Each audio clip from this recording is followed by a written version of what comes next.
ಶೈಕ್ಷಣಿಕ ಸಾಲಿನಲ್ಲಿ ಪರಿಷ್ಕರಣೆಗೆ ಒಳಪಟ್ಟಿದ್ದಾವೆ.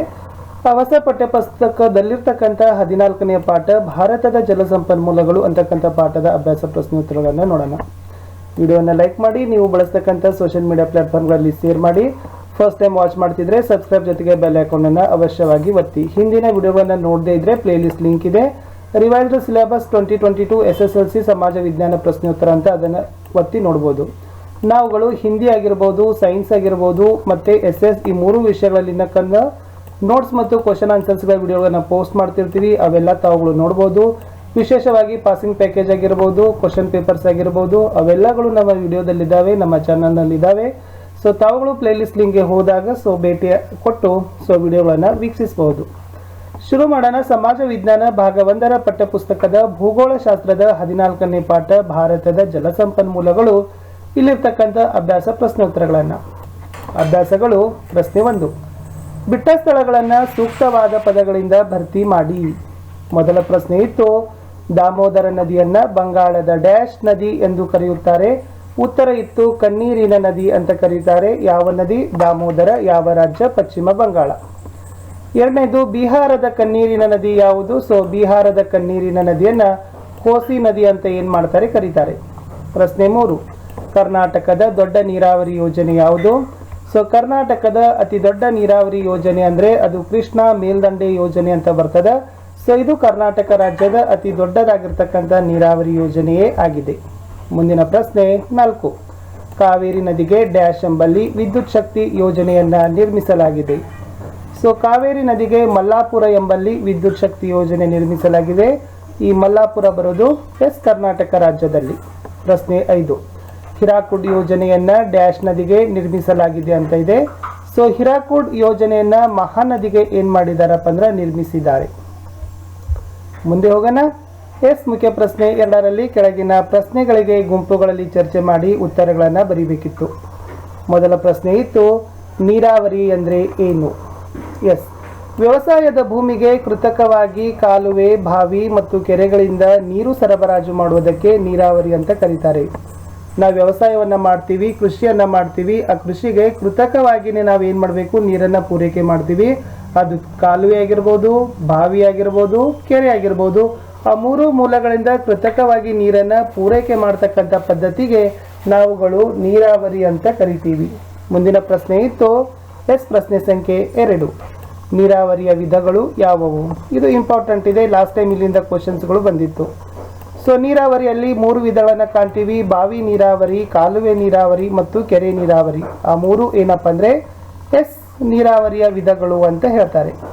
ಮುಂದಿನ ಪ್ರಶ್ನೆ 3, ವಿವಿಧೋದ್ದೇಶ ನದಿ ಕಣಿವೆ ಯೋಜನೆ ಎಂದರೇನು? ಅದರ ಉದ್ದೇಶಗಳು ಯಾವುವು?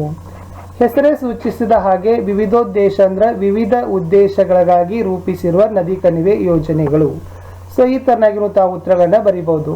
ನೋಡುವ, ಭಾರತದ ಹಲವಾರು ನದಿ ಕಣಿವೆ ಯೋಜನೆಗಳನ್ನು ರೂಪಿಸಿದ್ದಾರೆ. ವ್ಯವಸಾಯಕ್ಕೆ ನೀರು ಒದಗಿಸುವುದಲ್ಲದೆ ಇತರ ಹಲವು ಉದ್ದೇಶಗಳಿಗೆ ರೂಪಿಸಿರುವ ಕಣಿವೆ ಯೋಜನೆಗಳನ್ನ ವಿವಿಧೋದ್ದೇಶ ನದಿ ಕಣಿವೆ ಯೋಜನೆ ಅಂತ ಕರಿತೀವಿ. ಅಂದ್ರೆ ಬರೀ ಕೇವಲ ವ್ಯವಸಾಯಕ್ಕೆ ನೀರನ್ನು ಒದಗಿಸೋದು ಇದರ ಮುಖ್ಯ ಉದ್ದೇಶ ಅಲ್ಲ. ವಿವಿಧ ಉದ್ದೇಶಗಳಿಗೂ ಸಹಿತ ನೀರನ್ನು ಒದಗಿಸಿಕೊಡೋದು ಸಹಿತ ಏನಾಗದಪ್ಪ ಅಂದ್ರೆ ಈ ವಿವಿಧೋದ್ದೇಶ ನದಿ ಕಣಿವೆ ಯೋಜನೆಗಳಲ್ಲಿ ಸೇರಿರ್ತಕ್ಕಂಥವು. ಇದು ಇತ್ತು ಅದರ ಅರ್ಥ.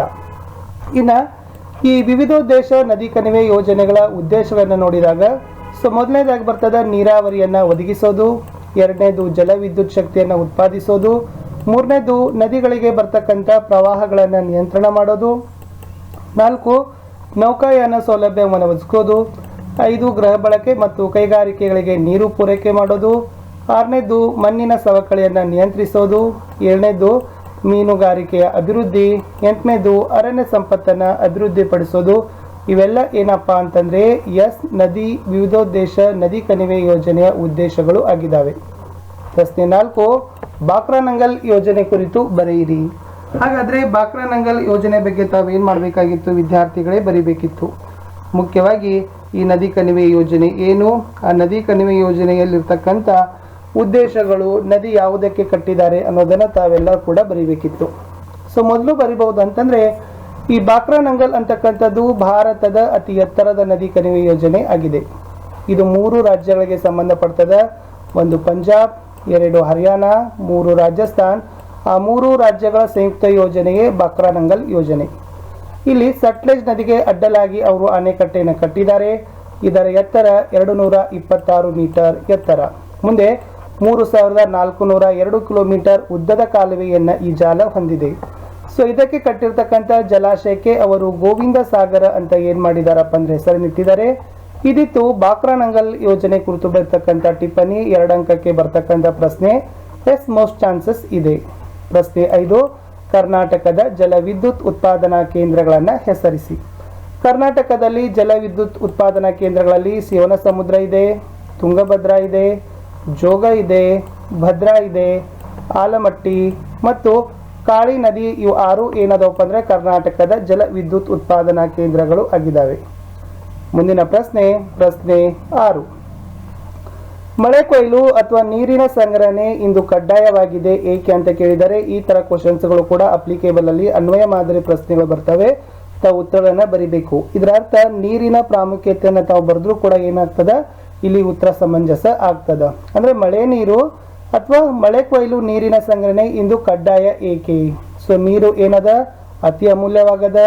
ಬೇಸಿಗೆಯಲ್ಲಿ ನೀರಿನ ಕೊರತೆ ನೀಗಿಸಬೇಕಾಗಿದೆ, ಜಲಕ್ಷಾಮದ ಪರಿಹಾರ ಮಾಡಬೇಕಾಗಿದೆ, ದಿನನಿತ್ಯದ ಬಳಕೆಗೆ ಉಪಯೋಗ ಮಾಡಬೇಕಾಗಿದೆ, ವ್ಯವಸಾಯ ಕ್ಷೇತ್ರದ ಉಪಯೋಗಕ್ಕಾಗಿ, ಅಂತರ್ಜಲ ಮಟ್ಟದ ಮರುಪೂರಣಕ್ಕಾಗಿ. ಇವೆಲ್ಲ ಉದ್ದೇಶಗಳಿಗಾಗಿ ನಾವು ಈಡೇರಿಸಬೇಕಾದ್ರೆ ಇಂದು ನೀರಿನ ಸಂಗ್ರಹಣೆ ಅಥವಾ ಮಳೆ ಕೊಯ್ಲು ಮಾಡಲೇಬೇಕಾಗಿದೆ.